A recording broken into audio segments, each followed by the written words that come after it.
দীপা একজন শেফকে বলে, তুমি যেভাবেই হোক বিষয়টা কাটিয়ে নাও, তুমি সবকিছু সামলাও। তখন শেফ বলে, আমি কি করে সামলাবো? তখন দীপা আবারও বলে, প্লিজ তুমি সামলাও, আমি ওর সামনে যেতে চাই না, প্লিজ, আমি দেখা করতে চাই না ওর সাথে। ওইদিকে জয় বসে আছে রেস্টুরেন্টে। হ্যাঁ, জয় বিগ বং রেস্টুরেন্টে এসেছিল।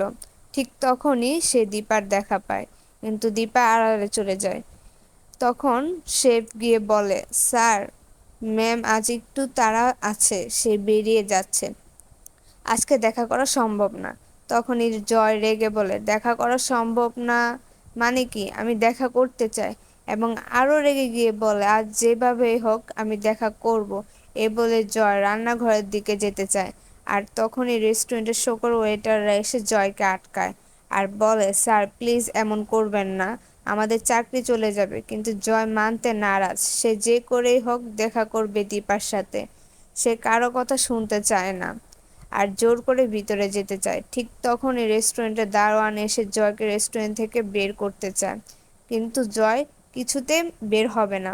বন্ধুরা, আপনারা যদি আমার চ্যানেলে নতুন হয়ে থাকেন তাহলে প্লিজ আমার চ্যানেল একটা সাবস্ক্রাইব করে দিবেন। তখন জয় চিল্লিয়ে চিৎকার করে বলে, বৌদিদি তুমি কেন এমন করছো?